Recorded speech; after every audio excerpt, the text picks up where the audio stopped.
Bonjour à tous les bowlers, à tous les hoopers et bienvenue sur Flyweb Tropical, la télé et la radio qui prennent leur envol. Sur le web, vous êtes dans Afro Buzzer Time, l'émission qui met en valeur le basketball africain en Afrique et ailleurs. Au sommaire de ce numéro, nous n'aurons pas beaucoup de titres.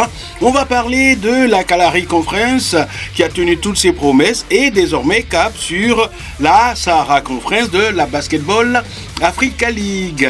Ahmed Mjoya, le sélectionneur de l'équipe nationale du Cameroun, s'est engagé dans le club de l'Olympiakos Le Pirée en Grèce et il a accepté de nous en parler à travers une interview. Et puis, nous montrerons quelques images de l'égyptienne Soraya Mohamed, celle que j'ai surnommée la Stephen Curry Girl, et vous allez voir à quel point cette jeune femme est spéciale.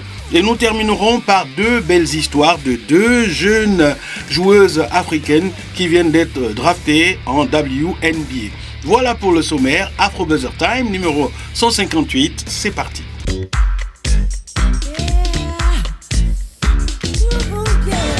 Du 24 avril au 3 mai prochain, Rabat, la capitale du Maroc, sera le théâtre de la Sahara Conference de la Basketball Africa League. La capitale marocaine vibrera donc au son de la BAL. Après la Kalahari Conference, de nouveau 4 équipes sur 6 devront se qualifier pour les playoffs qui arrivent dans un mois.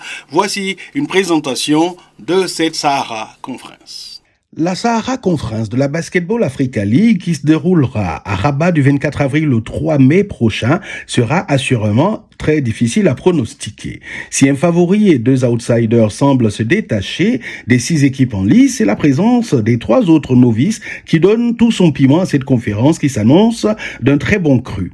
Le Al Ahly du Caire, vainqueur de la compétition 2023, s'avance comme le favori du groupe, fort de la présence d'internationaux égyptiens rompus aux joutes internationales.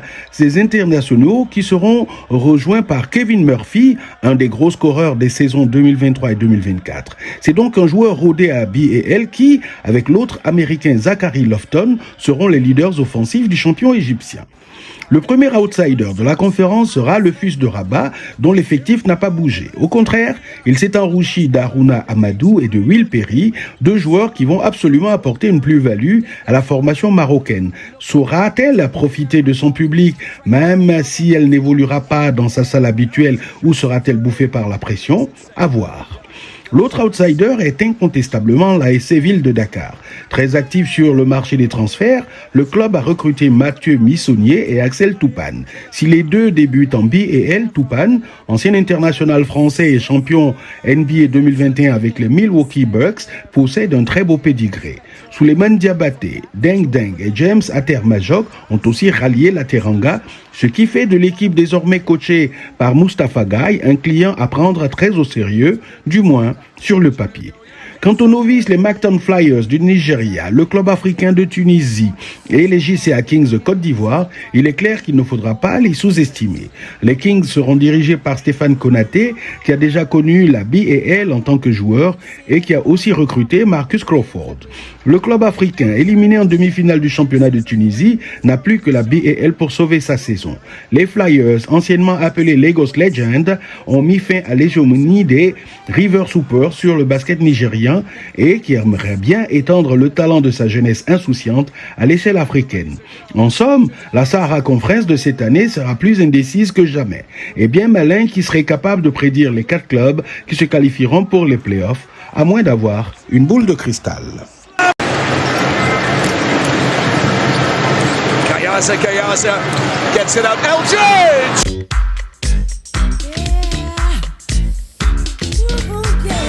Il a passé 6 années dans le staff de basket LAT Montpellier Association en première division française, concomitamment avec ses fonctions de sélectionneur de l'équipe nationale féminine du Cameroun. Coach Ahmed Mbomondjoya est désormais le coach de l'équipe grecque de l'Olympiakos Le Pirée. Il a eu la gentillesse de nous en parler dans cette interview. Bonjour coach Ahmed Njoya et merci en tout cas de nous rejoindre sur Afro Buzzer Time. Je vais commencer déjà par vous félicitations pour ce nouveau poste à l'Olympiakos Le Pirée en Grèce. Et bonjour à tous, bonjour Malik. Oui, merci pour tout. Je suis ravi de cette nouvelle opportunité qui se présente à moi. Alors justement, comment est-ce que c'est arrivé? Qu'est-ce qui vous a convaincu justement d'accepter ce défi en Grèce?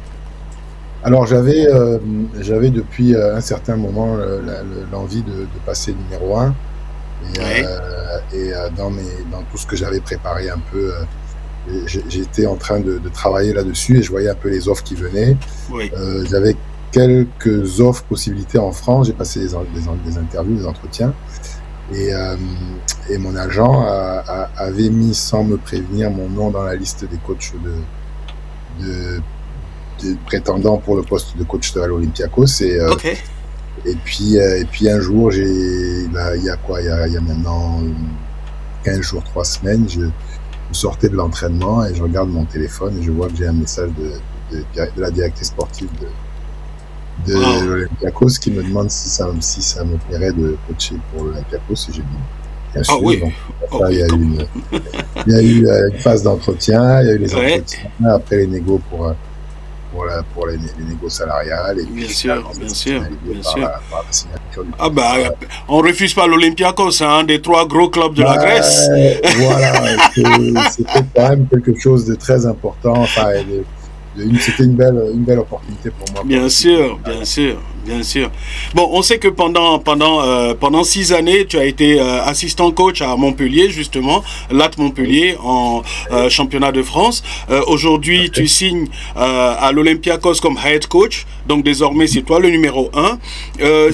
C'est quoi Ahmed Njoya en head coach, et qu'est-ce que tu veux insuffler justement comme projet de jeu à ta nouvelle équipe?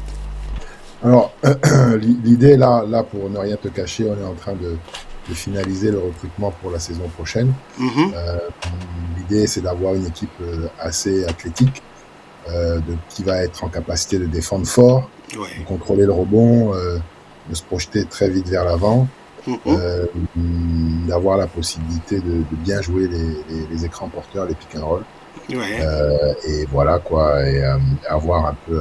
mais tout partira du travail qu'on est capable de faire en défense, parce que je pense toujours que c'est une des...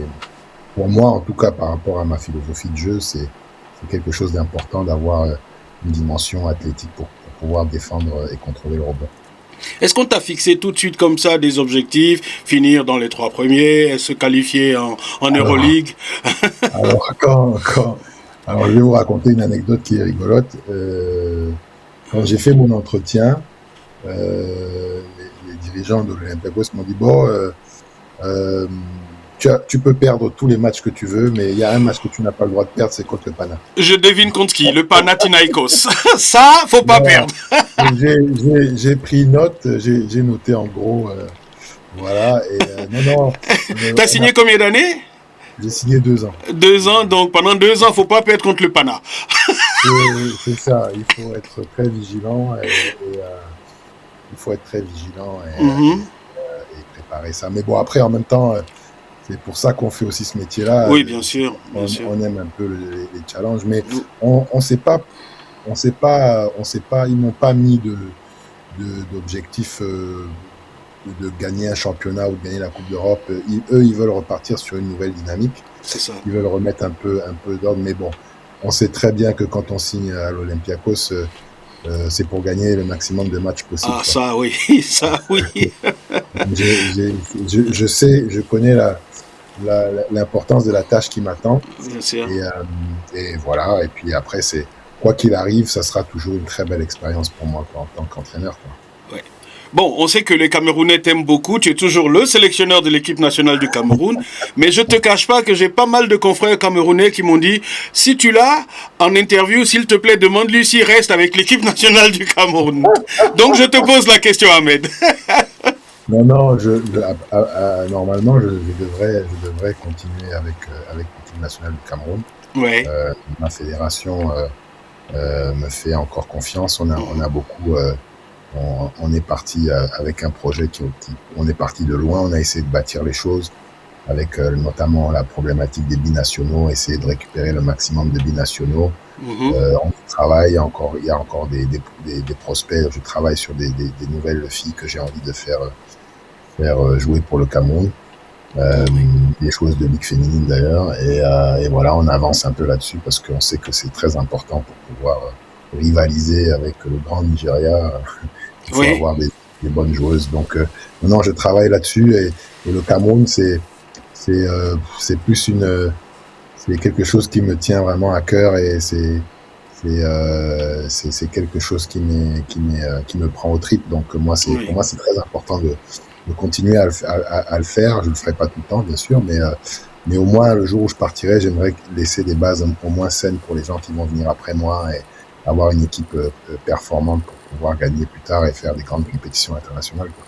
Oui, et comme en plus le calendrier international et celui des clubs, généralement, il n'y a pas de conflit.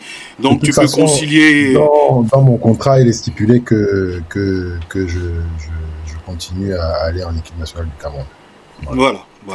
Donc voilà, en tout cas, je pense que tous les Camerounais qui nous regardent sont rassurés. Coach Ahmed est encore là. Non. Au moins encore pour la prochaine. Au moins jusqu'au prochain Afrobasket. C'est ça. Voilà. Et justement, en prévision je sais que c'est loin, mais quelles seraient, on va dire, en termes d'objectifs, les priorités pour le prochain Afrobasket? Alors la vraie question, et c'est une question qui va se poser de plus en plus, et je pense que FIBA, j'espère qu'ils vont prendre un peu en considération cette problématique-là. La vraie problématique, c'est de pouvoir avoir nos meilleures joueuses libérées. Je ne sais pas si tu vois ce qui s'est passé hier. Il y avait la draft de la WNBA. Oui. Aujourd'hui, c'est une vraie problématique. Moi, je vois, ne serait-ce que pour le Cameroun, la dernière CAN, j'avais Dulcie, mais j'avais pas Monique. Celle d'avant, j'avais Monique, mais j'avais pas Dulcie. Donc, j'aimerais quand même, pour une fois, avoir les deux meilleures joueuses. Et puis tu as Efwa qui s'est blessé aussi. Voilà, on avait toujours un peu de soucis, mais après, on a de très très bonnes joueuses qui arrivent aussi derrière. Il y a 2 jeunes Camerounaises là qui sont pas mal, qui vont arriver derrière. Donc l'idée, c'est de vraiment travailler sur un pôle de joueuses qu'on pourra utiliser. Et voilà, on est sorti en quart de finale à Abidjan. Bon, on est tombé sur plus fort que nous. Il faut reconnaître que le Nigeria aujourd'hui a une vraie avance sur tout le monde. Mais voilà, l'objectif, ce sera d'essayer de faire mieux que la dernière compétition. Donc, moi, je reste toujours... mon rêve ultime, c'est d'avoir la possibilité d'amener le Cameroun à faire soit un tournoi pré-olympique, soit un championnat du monde, soit... Voilà, c'est vraiment... Ça reste vraiment... Et je pense qu'on n'est pas loin. Moi, je suis quand même un peu outré parce que quand je vois les autres continents qui ont 6 équipes qualifiées et que nous en Afrique on n'a que 4 équipes. Et bon, après c'est peut-être parce que j'ai fini 5e que ça me joue. Mais je pense que j'ai été voir le tournoi de qualification pour la Coupe du Monde là, à Lyon. À Lyon, oui. Et franchement, on est meilleur que les Philippines. Il y avait la place pour le Cameroun, quoi. On est meilleur que la Colombie. On est, il n'y a pas photo, quoi. Mais ils ont plus de pays qualifiés. Je pense que, au vu de l'évolution du basket africain féminin, au vu de l'évolution, moi je vois entre ma première CAN que j'ai faite était en 2019 à Dakar. Quand je vois l'évolution et quand je vois l'intérêt que les gens portent à cette compétition au fil des années, j'ose espérer que FIBA à un moment nous considérera un peu plus et voilà quoi. Oui, tout à fait. Est-ce que tu penses que le fait aujourd'hui d'être quand même d'origine africaine, tu débarques en Grèce comme head coach, est-ce que tu penses que c'est un message fort à travers toi qu'on envoie aussi aux entraîneurs africains de ne pas avoir de complexe et d'oser, on va dire comme ça? Moi, je pense que c'est aussi, pour moi, c'est je vais un peu comme un éclaireur, hein, parce C'est qu'il ça. y a très peu d'entraîneurs africains et même d'entraîneurs français, parce que finalement, il n'y a pas autant d'entraîneurs français qui s'expatrient à l'étranger, mais d'entraîneurs africains. Il y a la coach du Nigeria qui est assistante. Oui, Rina, oui. Il y a son assistant Wani qui est coach en LFB. Oui. Et après, il y a moi qui va aller à Olympiakos. Voilà, on n'est pas pléthore non plus d'entraîneurs. Donc, je pense qu'il faut vraiment je pense qu'il y a des bons entraîneurs. Moi, à chaque fois que je joue l'afro, je vois des entraîneurs du Mozambique. C'est un très bon entraîneur. Il y a beaucoup d'entraîneurs qui sont pas mal. Hein. Oui. Après, il faut oser, quoi. Il faut oser, il faut prendre des risques. Il faut accepter de prendre des risques, il faut se mettre un peu, sortir de sa zone de confort et essayer de choper les opportunités qu'on peut avoir. Mais pour moi, c'est important aussi d'aller voir ce qui se fait ailleurs, quoi. Et puis c'est l'Afrique qui gagne, c'est le Cameroun qui gagne. Exactement. Donc voilà. Et j'ai aussi une lourde tâche puisque je vais. T'es l'ambassadeur, le précurseur. Voilà. C'est pas facile non plus. Ahmed, on va finir cet entretien. Je vais te demander quelque chose. Moi, je sais, mais je sais que tout le monde ne sait pas. Tu fais partie d'une lignée royale au Cameroun. Je sais que beaucoup de gens ne savent pas. Ahmed n'est pas qu'un entraîneur de basket. Ahmed est un noble au Cameroun. Est-ce que tu veux nous en parler un peu? Alors, très rapidement, je suis descendant. Oui, je suis descendant d'une famille. D'une dynastie, la dynastie Bamoun qui date de 1340 et mon père donc était donc le 19e roi et mon demi-frère est le 20e roi, donc voilà, c'est ça aussi, ça fait partie de mes origines et de ce que je suis et mon attachement aussi à l'Afrique et au Cameroun en particulier, vient de là aussi parce que c'est l'éducation que j'ai eue et voilà, ça fait partie de mon ADN, mon histoire. Bon, j'en parle pas beaucoup parce que c'est pas bien sûr. Des priorités, parce que mon métier, c'est d'abord d'entraîner les gens. Mais bon, on va t'appeler Sa Majesté coach, on sait jamais. D'ailleurs, quand j'ai fini mon entretien avec Olympiakos, la directrice sportive, 2 jours après, m'a envoyé un message en me demandant Are you related with the royal Bamoun family from Cameroon? Yeah. Elle l'a checké. That's correct. Wow. Donc, ils savent comment on doit te traiter là-bas. Voilà. Mais ce que moi j'aime beaucoup et ce que je vais retrouver par rapport à l'Afrique, c'est l'engouement un peu des fans. Oui, tout à fait. Parce que là-bas, c'est quand même quelque chose d'extraordinaire. Et même s'ils te jugent durement, c'est aussi ce qu'on connaît, moi, au Cameroun aussi, c'est pas facile non plus. Bien sûr. C'est pas toujours facile parce que les Camerounais veulent la victoire, on veut tous gagner, donc voilà. Ouais, et puis le climat ressemble un peu à l'Afrique aussi. Donc tout va bien. C'est pas mal. Mais je vis dans le sud de la France, donc j'ai pas trop à me plaindre question climat. Ok. En tout cas, Ahmed, merci beaucoup d'avoir accepté cet entretien avec nous.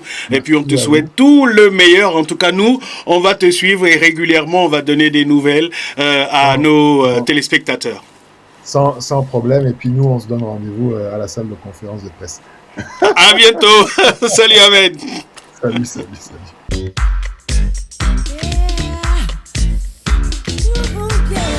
She's back! Soraya is back. L'Égyptienne Soraya Mohamed, que j'appelle la Kilapatra du 3 contre 3, analogie avec la reine Cléopâtre, bien sûr, était de retour sur les circuits du 3-3 à la faveur du FIBA 3 contre 3 World Cup Qualifiers qui ont eu lieu le week-end dernier à Singapour. Madagascar est le seul représentant de l'Afrique qui s'est qualifié et même si l'Égypte de Soraya a été éliminée, ça fait tellement plaisir de la revoir sur un parquet. Regardez ces highlights.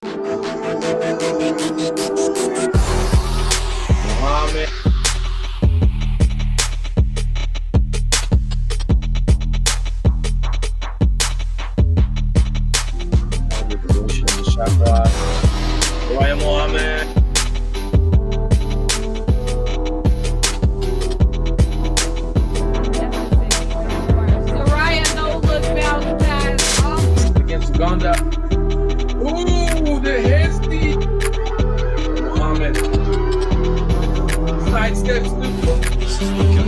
might start to go to work. Killer Paxton. Wait a minute.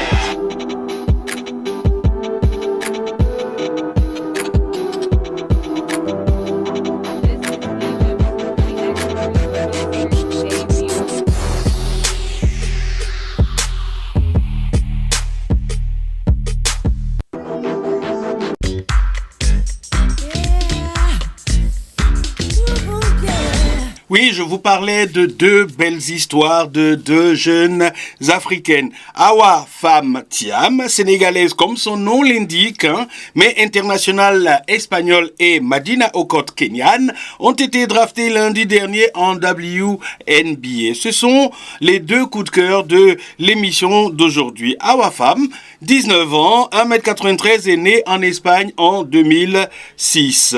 Awa Fam est née de deux parents sénégalais originaires de Guédiawaye qui est une banlieue de la ville de Dakar. Elle vient d'être draftée par le Seattle Storm en WNBA. Elle a été MVP de l'Euro 2024 avec l'Espagne, le pays qu'elle représente, même si elle n'a jamais oublié ses origines sénégalaises. Cette jeune femme avait un talent tellement précoce qu'à l'âge de 15 ans seulement, elle est devenue une titulaire dans l'équipe de Valence.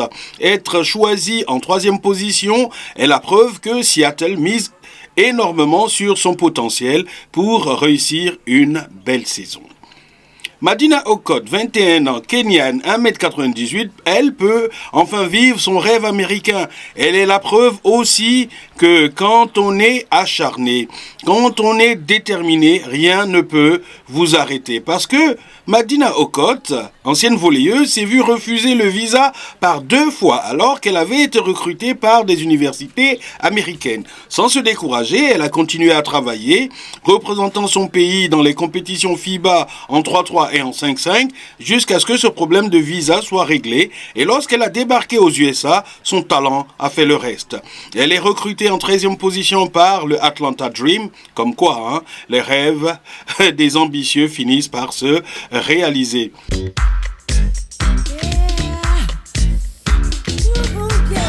Voilà, c'est la fin d'Afro Buzzer Time. J'espère que cette émission vous a plu. En tout cas, nous, on a pris beaucoup de plaisir à la réaliser. Et comme d'habitude, elle a été réalisée par le Master Mix Francis Ronzola. Regardez cette émission, likez-la, commentez-la, allez faire un tour sur nos réseaux sociaux. Abonnez-vous aussi à notre chaîne YouTube Flyweb Tropical. On a besoin de vous, on a besoin de vos encouragements. On se retrouve début mai. Pourquoi? Parce que la semaine prochaine, votre serviteur s'en va au Maroc pour la Sahara Conference de la Basketball Africa League. On sera au plus près des événements. Donc on se retrouve à partir du mois de mai. D'ici là, prenez soin de vous, prenez soin des vôtres. Vive le basketball africain. Bye bye.